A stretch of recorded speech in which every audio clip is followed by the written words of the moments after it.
Voilà, merci beaucoup docteur Athanase, merci parce que aux Sunga, vous êtes génie, parmi les génies. Donc, la deuxième partie de l'émission avec notre invité qu'on va recevoir, le révérend pasteur Bijou Mopina. Et juste après 30 minutes d'échange, on va recevoir pour vous Maman Dorcas Magui Nzumba, ONG Action Plus, Oyo Aïe pour Beta Mama Solo, parce que vous savez, nous devons assister, veuve, Kelili ou Bazanga, c'est très très capital. N'habitez-vous tout dans le passer Bijou, avant de vous un sujet d'Abisso. Quoi assister ma veuve, orphelin, est-ce que tout donc nous avons mis à la mienne. Est-ce que vous avez là invalide, les gens nous t'aiment ma casse. Bon, parce que c'est la crise, pauvreté, Tony. Les hommes qui ont signé attendre la fin, n'attendent ya souka, mitema ya bato ko ma casse. Attends souka. Donc on a kabate, on linga plus mbongo que bato. Donc les hommes qui attendent la fin. Ils ont côté ça signe attendre la fin. Puisque c'est même recommandé dans la Bible, il faut tout ça là-bas au monde, il faut tout ça là pauvre, tout assister, c'est biblique. Mais tellement bato balinga nzambete, balingi peut mettre en pratique parole wanate. Mais ils appellent moko ba signe hôtel c'est que attendre la fin, bato bakomi linga plus bango moko, bakomi linga plus mbongo que bato. Donc ils appellent moko ba signe attendre la fin. Ok, donc Maman Magui Dorcas Nzumba, Action Plus ONG, Zalaga Makasi. Juste après échange tout ça on a passé parce que kimba on a apport l'église parce que nous basala nzambe est-ce que vous sont ngambou ke liboso na ben ba mona de lesi ba do de ça lo bakana na kilo na de lesi parce que abimsa makamo bo otomi tunaka est-ce que basala nzambe na Congo pe na bazali to bazalité a dire ya de lesi na pesi mbote sikazali ezaka solo ezaka lokuta ezaka nini bez azo va vie belé batala yo beneni. Bon,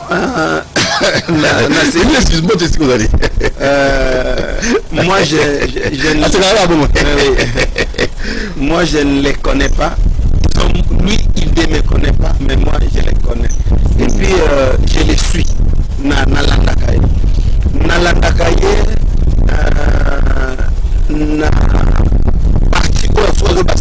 La spiritualité. Nalandakaye attentivement. Au moni pasteur Denis Lessi nazo zo par na été mais makambu oyazolo ba sur la spiritualité ce sont des choses vraies. Le mot peut pasteur on dit bien. Ya solo Denis Lessi makamazolo ba makamwanzambe ya ba faux serviteur bana ba kisi bana basi bana ambiance eza ya solo makamwana zo beza solo et puis à part ça Denis Lessi aza un instrument moko azo bangisa ba pasteur o bazo na ba grand mboko o ta bazo mona ye nabi aza utile ponanga aza utile po o ya ko simba Denis Lessi buzo ba no bi mapolele parce que Denis Lessi ayebi bango nyonso aye ba bêtise na ba buzo ba na bango préféré que so ba toucher à temi à loba kangino. Donc on a quelqu'un à l'équipe, à zolo ba serviteur, au bazo banga, on peut baser na ba moyen ko lekaye ba c'était. Vous avez qu'il y a quelque chose, babi n'attend de la fin. Nyonso e batama e bima polele. Donc Nzambe a na capacité ya ko utiliser instrument oye alingi pour que on se batama e bima polele. Donc na côté ya spiritualité au Denisi au to pese respect pour aza pasteur nganza maloba nga mutu nyosa ko loba aza pasteur to respecter en tant que pasteur ce qui aza ya solo oui mais so aza lokuta nzambe ndako s'occuper na ye comme il aza pasteur aza évêque évêque général mbenda ebisho makambu o aza ko loba sur la spiritualité azolma makoya solo okosate. Et puis tout le monde serviteur pour la chaîne de télévision au besoin de grand va toucher à aucun samomino pour n'engager zo bangi sabango à bangi église échoué topté église oui ko échouer parce que église ça ne doit échouer tout église faux nde baza ko échouer pe misala na bango mona polele parce que église oui ko échouer quand on voit l'église la tête de l'église c'est Jésus. Jésus ne peut jamais échouer. Tant bago église ya Congo échouer bas église na bango nde échouer parce que Christ a la bas église oui on a appelé OK. Il y a bango nde échoué parce que ça bas église na bango ils est nzambe te église ya nzambe la tête c'est Jésus. Jésus ne peut jamais échouer. Tant bago non église échoué mais ça église na bango nde ba construire échoué église nzambe yo échoué est-ce que Jésus qui est la tête de l'église peut échouer? Jamais. Ils ont dit que buzoba na bango zo mo na polele buzoba na bango ils ont mo na polele. Je cite le nom n'attend comment batouté mais sauf que je confirme magambo Denis pasteur Denis Azoloba et ça y a solo aussi la spiritualité et ça y a solo pe ba yeba ke nzambe awe ko utiliser instrument oye alingi pour makambo se batama et bima polele vraiment pasteur Bijou rapidement parce que tout na mituna tout na n'importe quelle question na obanga te na ore bon bo sunga mbo ke liboso ndenge bokoti na politique bino basala nzambe. Vous allez faire marcher mboka to bozo nza mboka sika ba serviteur nyonso ba pasteur ba serviteur nyonso ba côté na politique sont des faux pasteurs ba osunga pe mboka te parce que ce n'est pas leur mission na par exemple mo na na TV na bi 8 confessions religieuses ba tu nyonso na katoliza mission na bango te au moins ba tchaki trouble type par rapport ba yo ka neza ko ka lukuta ozomona jamais Nzambe ayate pour la majorité, jamais. Nzambe ayate pour la minorité, jamais. Nzambe ayate pour la faible. Bino boza 6, oui. Bo gagner, n'est-ce pas? Mais Nzambe ayate pour la binote. Bino boza 2, oui. Bo na force, bo na puissance. Bo niso bo utiliser force na puissance de bino. Nzambe ayate pour la faible. Ayate pour la bato ba forte. Bino boza 6. Nzambe ayate pour la binote parce que boza majorité, boza 6. Et puis à part ça, mission na bangote. Bazako politiser Seni. Moi ça m'étonne. Ça veut dire quoi encore? C'est là signifie mon pire. Tala toza ba toujours réfléchir. Tala mutu nangana na suki ape mena maele. Moi maele mukie na nango. Seni za politique. Seni za politique. Tabazo ba politiser Seni te. Moi je ne sais pas. Na yebi te bango bazo kanisa nini Seni. Mais nga na pona ngai. Na yebi ke Seni eza politique. Bas serviteurs nzambe o ba koti na kati ya politique wana ne sont pas des vrais serviteurs de Dieu parce que un vrai serviteur de Dieu ba yela ki mission wana ale ya pesa bango conseil n'est-ce pas bossa la boy c'est tout à se retirer mais bango ba koti na kati ko sala nini ya moment ba tie confusion non plus exemple bongo mais moi obi bango bazali ko vivre na population pas sa population kosenga la population, social la population, et la arabe, on va se lancer dans la pour intervenir pour la cas de la population. Cause la serviteur ya nzambe, eza musala ya nzambe, eza musala ya batute. Comme on comme musala na bango, on va ko échouer, balimba ko ta passer par là. Non, pas exemple moko. Jésus tango ba yaki na makambo ya impôt. Est-ce que pour foutre impôt? Jésus abimisi mongo na munoko ya mbisi, a fouti impôt. A continue sur la œuvre naie a foutu un peu naie a sali œuvre naie nzambe mission naie au papa naie a pesa ye mais si go boni biso ba serviteur ya lelo to pesi un peu to fouti to libe to compte to ba na pe ko contrôler un peu wana wana mission na biso Jésus maître na biso a pesa ki bango ya basala ya bango ya l'été ya gouvernement basala makam na bango ye o ya ye a peut-être ba bébé nzambe mais si on a besoin de pasteur ba pesi un peu bango ba yiba kota ba ba ko contrôler eza mission na bango yango baza ko échouer mutu nyoso pe na répéter yango un serviteur de Dieu o aza ministre de Dieu aza ko peut-être ba bébé nzambe soki azosa la politique c'est un faux pasteur aroza na pesa nzambe na kat na été parce que aroza la injuste comment na za muta MLC naza muta PPRD naza mutu ya IDPS naza pasteur ya IDPS est-ce que nous la juste pendant que la politique il y a la ruse il y a la trahison il y a le sang il y a la corruption alenga pasteur na koti na biono totikeli bango mingi biso moko nde tosala oza bapaster wana baza assoiffé d'argent donc lokoso ya mbongo je peux dire eza kimoyibi natangi bakomona bango te mais nabi eza kimoyibi so baokanga bakanga c'est ce niveau. Laissez les politiciens faire leur politique. Nous devons faire aussi mission au yabiso yako petre babébi nzambe to pesi impôt to tiki gouvernement to prêcher la bonne parole de façon que mbambongo wana obaza kozwa ba dirigeant na justice. Ce qui va boy na zo kamwa na kameti ndeza boy na kamwe na moni ba église catholique ba prêtre ba telemi baza ko silika ba bimisa na nzela. Mais na zo kamwa est-ce que les mission na maman papa nangai voilà kati tangu ba voilà non yoka ba utiko senga ba comprendre senga pas comprendre. Moi je dis que l'église catholique c'est une église de la honte. Oh non, ça c'est trop fort ça. Il a passé casse boya boulevard ba ngandi monopole. Il y a certaines choses hein batu ba banga té au moni un vrai serviteur de Dieu ne peut pas avoir peur pour dire la vérité. L'église catholique c'est une église de la honte. Comment ça? Ndana niveau ya église wana té. Il serait mieux pas utiliser ça comme Jésus té. Pour nini? Jésus hein est Dieu. Dieu a créé toutes choses par amour.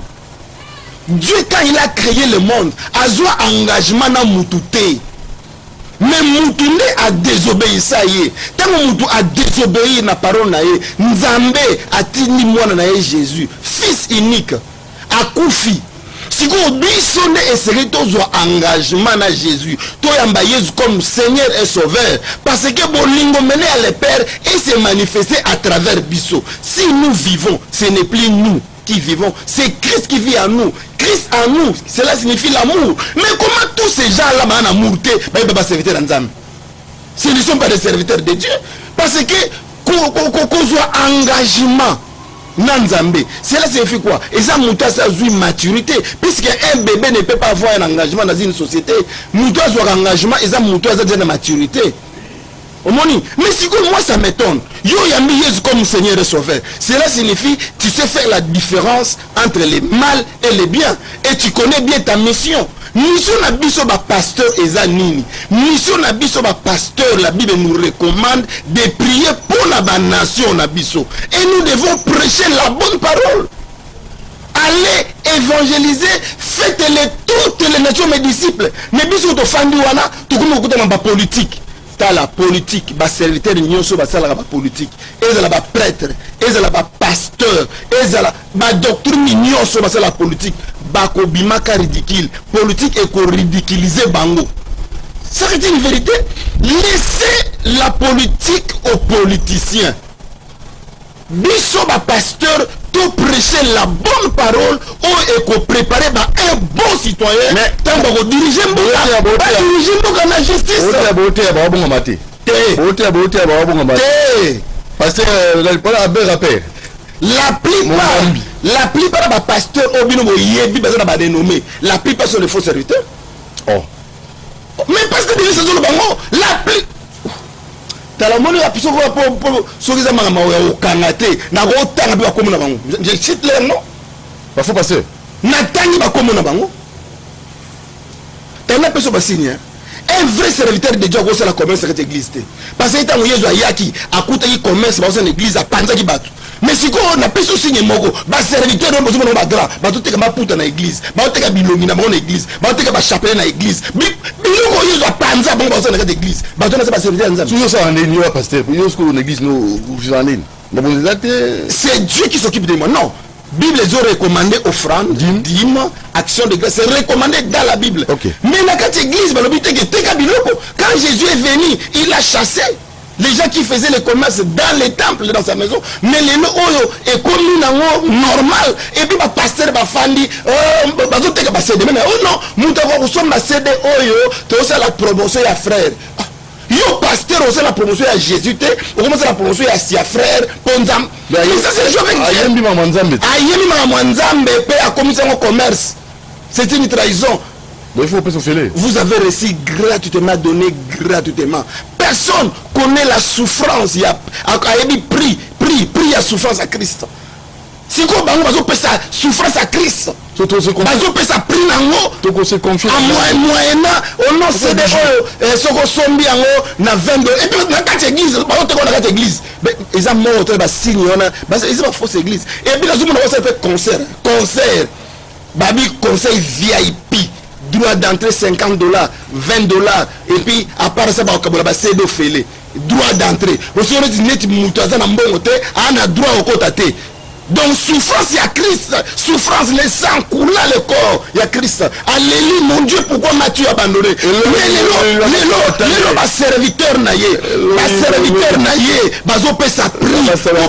Non jamais. Le serviteur naïe bazo pe sa prix pour ba tuba kota, ba vivre miracle, ba vivre parole, ba yoka Jésus, bazo pe sa prix. Ba comme ko non et contribution. On va lui ouvrir au lien dans l'hôtel.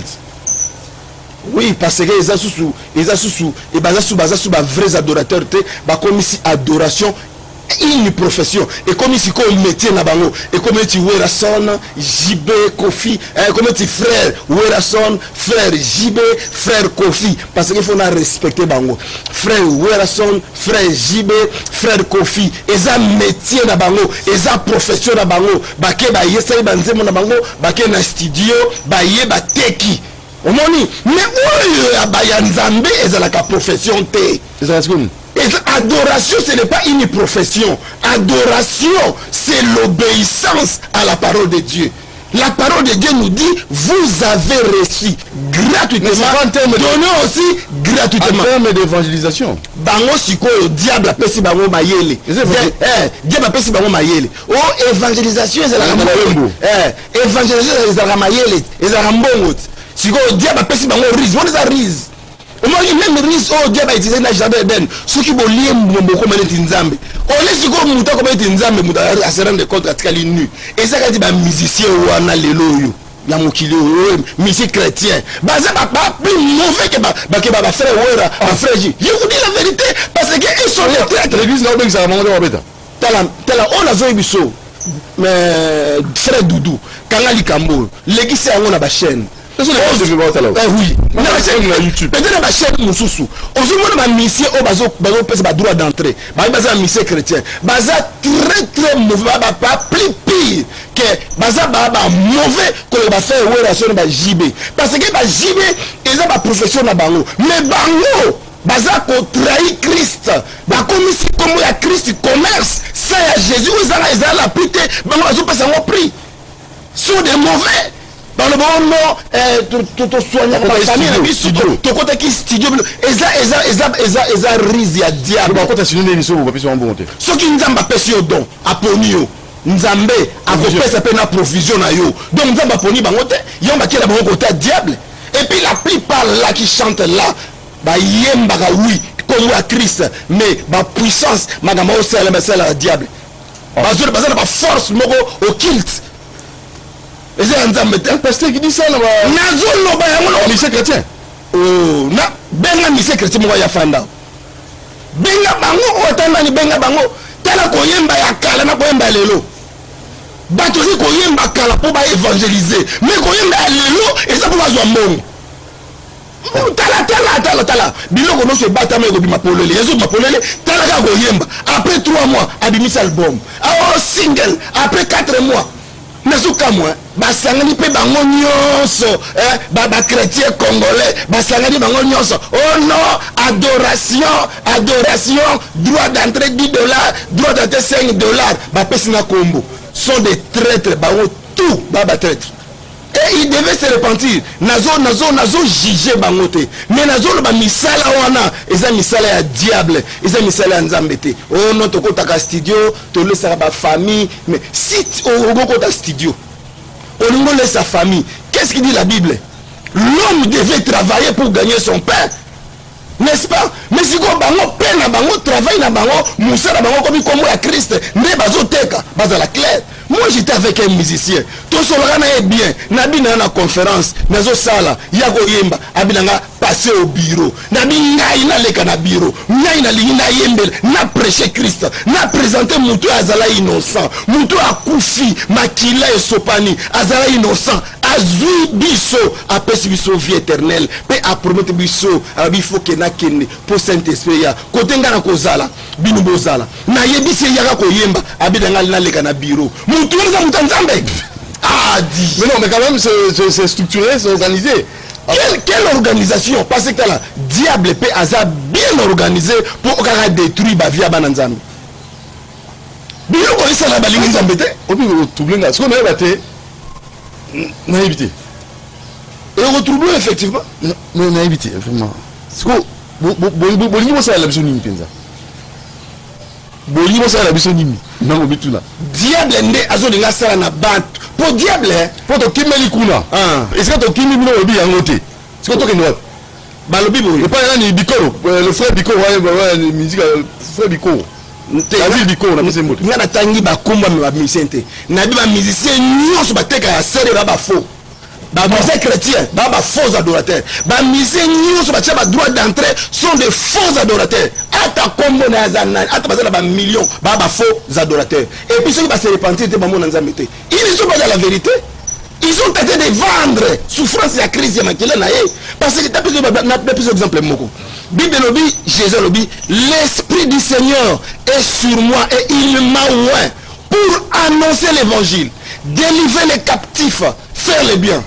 Si vous avez le droit d'entrer, tu vas côté, n'est-ce pas? Miracle c'est la marité, miracle au salama. Parole en zambé au théâme. Si vous avez un miracle, Moutou a vu parler Rwanda. Pour l'année, il a dit moyennant $5, moyennant $10. Et ça vous fout à tête. Si vous maman Dorcas Nzumba, à l'obisco, Asani, la musique, on a eu un côté, Asani. Voilà. C'est une bonne question. La parole au bazo yemba wana. Et ça, la parole na bangote. C'est la parole de Dieu. Ceux qui bango ba yembi parole, ils sont conformes na bas écriture. Yemba ngo. Et ça parole na bango te bango bazo on casse bango ko sala au commerce et ça parole na bango et ça bango te yemba nzembo wana tu ça conforme na parole nzambe yemba yango pe nzambe aozo lokumu. Voilà, église eza ko sunga mboke ke liboso troté mutune bandi. Église eza na mission ya ko préparer un enlèvement. Église et ça la mission 1, première mission église, et ça va préparer enlèvement. Et puis 2, la Bible nous a recommandé de prier pour nos nations. Bible a recommandé biso to semble la pour na nation na biso. Et ça na batu muso ba yebanité. Nzamba sa recommanda bango bo semble la pour na mboka. Papa na ngai, ngala zala na Katanga. Et ça na serviteur moko na yebi.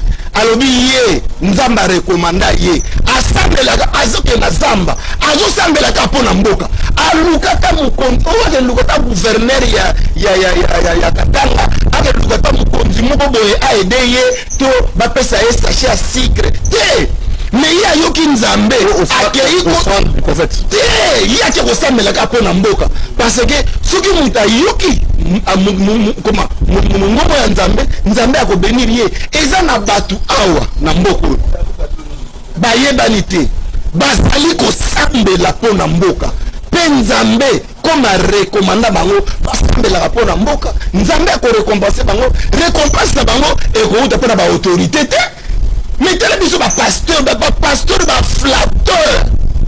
Moi j'ai pris pour le pays, je tiens les drapeaux, nous devons nous consulter, nous devons d'abord inviter les autorités du pays afin qu'elles viennent. Bah, autorité à mort, bah, tu as pris pour le pays, Dieu va toucher nos autorités afin de diriger le pays selon sa volonté. Aussi gros, bah, tu as besoin tellement un bon. Tala, aussi Congo, hein, changer les gens dans serviteur NDCIA. Combien de fois besoin de drapeau? Basambela. Combien de fois il y a tout sangana? Basambela. Pourquoi les changements ne viennent pas? Et ça pas sentiment na bango moko et nzambete. Nzambe asala na makamuna ye na spectacle te. Maman nzambe za spectacle te, c'est le diable qui fait le spectacle là. C'est le diable. Yo mona atanga bumaka Jésus, Jésus azaki il est mort spectaculaire. Comment? De façon spectaculaire. Oui, de façon spectaculaire sur la croix. C'est le diable qui le fait. soki nzambe alingi asala likambo na ye akosala yango na se bato nyonso bayeba te okoba ono nzambe alobi nanga naluka mokonzi ya mboka nzambe alobi nanga naluka baautorité nzambe alobi nanga nazoka te nzambe apesi nga badirective mpo peyo oyebi befe basala boye tous ces gens là sont de faux. sikoyo nayebi te makambo yango oyo nazoyeba te sikoyo oyo baza na bafoi moko babebe spirituel baoya sono baeglise mpo boye nyonso baboye zene biso lomo babebe spirituel zelene biso lomo bato balingaka nzambe te tous ces gens là pasteur ana magie bayebi kaka na magie bayebi tokokendaki magie netali biso te pasteur a sainteté bayebi o pasteur so atie mwasi metali biso te ne touche pas nowen nde balobaka ba ne touche pas nowen c'est le problème nga naza koéclairci naza koéclairci je ne parle pas de moi mais naza ko soki naza mosala na nzambe ya solo langage na ngai nde koyeba parce que un serviteur de Dieu son langage devait être différent lorsque Jésus parlait différemment aux autres nalobi balimité nalobi bato bamite mabe bato balinga nzambe te tala bato bazosala mabe facilement mais bolamu difficilement bimaka libanda observer. Oh, quand on fait le mal, on voit le diable. Quand on fait le bien, on voit qui? On voit Dieu. Bimaka libanda. Oh, on a besoin de facilement, na facilité, mais bolamu difficilement. Si vous battez balinga nzambe, ata bayebi vérité. Ata bayebi vérité te. Oh ya nzambe bakozalaka jamais perdu. Bana nzambe bakozala jamais perdu. Bana nzambe bakozalaka jamais perdu. Jamais. Ba serviteur oya lelo, o bazote ya parole nzambe. Papa Langa, balobi invoque-moi, je te répondrai. Je t'annoncerai les choses cachées, les choses que vous ne connaissez pas. C'est dans les choses cachées, c'est là où on trouve la volonté de Dieu. Nzambe asolagana batu nyonso. Mais nous avons un spectacle là, nous avons un spectacle. Nous avons un mutabimisi ligorodo, mutabimisi mikua, mutabimisi mutu. Mais naïbité. Nous avons mis ça mongo na poche batu. Tous on a besoin de mbongo. Na Congo on a besoin de mbongo. Congo, on a besoin de mbongo. Ok, ma chambre, mongo zakura zua. Oh, yo bimisa Congo on a besoin de mbongo. Tout ça mongo na banque. Vous avez un pasteur, vous avez un aventurier. Mais si vous prenez une personne vivant avec un handicap, vous avez belé, pour une guérison, vous avez belé. Bon, ces gens-là, on a le baboy. Batouana un peu touché. Moi, je dis aux gens que les aveugles viennent, que les handicapés viennent. Batounou se baya. Baya kakate pour la mona. Baya kakate pour la tambola. Baya pour bayoka parole, pour bazoa la vie éternelle. C'est pas dit que tant que Yesu ayaka, handicapé nous se batambolaka, aveugle nous se bamonaka. Bah tu vas présenter mal la parole de Dieu. Ok. Mal la parole de Dieu. Qui sont comme tu baillé, il faut qu'on a paralytique. Atambola, il faut qu'on a aveugle à mona. Yango ba dona ba lemba na bangote, ba aveugle, ba paralytique. Bouyaka na église pour mon monde, pour botambola. Mais après la mort, il y a encore une autre vie.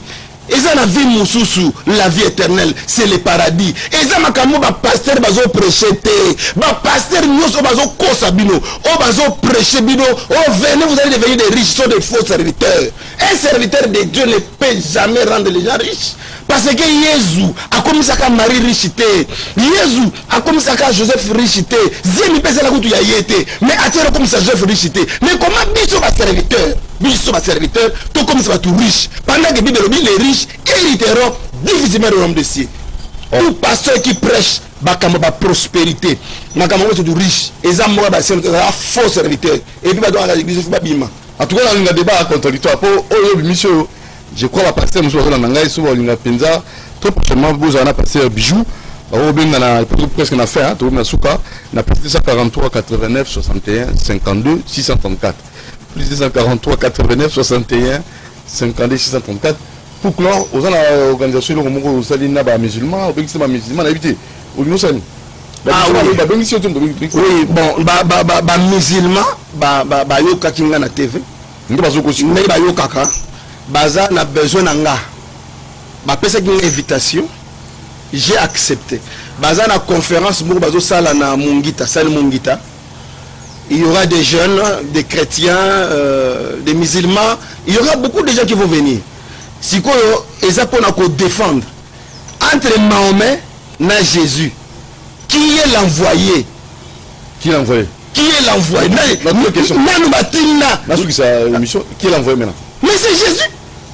Tala, au moment où les musulmans, nani ko loba te po na ko na ke de mingi te hein est-ce qu'on peut jouer la conférence na bango siko ça débat bango fan na fandi débat siko te débat te mes conférences bango la lobby nga pe na lobby aussi on besoin de on tala avant Mahomet azala Jésus azala avant Mahomet azala Jésus azala parce que Jésus est ici batou avant que Moïse soit moi j'ai fui donc il a fini avant Mahomet azala Jésus azala busikoyo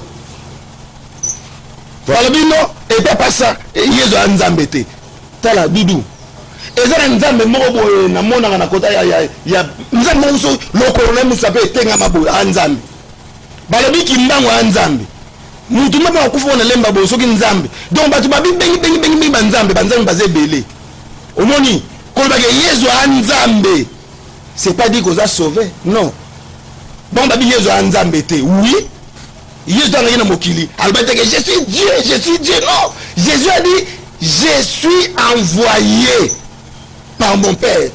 Je suis venu accomplir une mission. Quelle a été cette mission? C'est de sauver le monde. Jésus est sauveur, c'est un sauveur. Mais pour nous regarder Jésus Nzambe, il faut qu'on ait la révélation. Jésus n'a pas connu aucun péché. Et bien par ça, Mahomet a botamé un rapport sexuel. Mais Jésus a botamé un rapport sexuel. Si on a imité, je ne sais pas. C'est pour ça que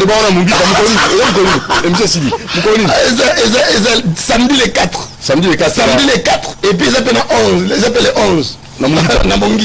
Merci. On peut se numéro de téléphone, Toté. Bon, non, on peut se numéro de téléphone. Batinou se balandingaï, na linzambe apa moulabino. Tout se préparer parce que enlèvement, eza kalaté, eza distraction. Jésus revient bientôt, donc cela signifie Jésus revient maintenant. Mon numéro de téléphone c'est 00243 90 92 91 227 Nabandeli 00243 90 92 91 227. Que Dieu vous bénisse dans le nom de Jésus. Merci pasteur. À la prochaine occasion. Merci beaucoup, frère Doudou. Une transition.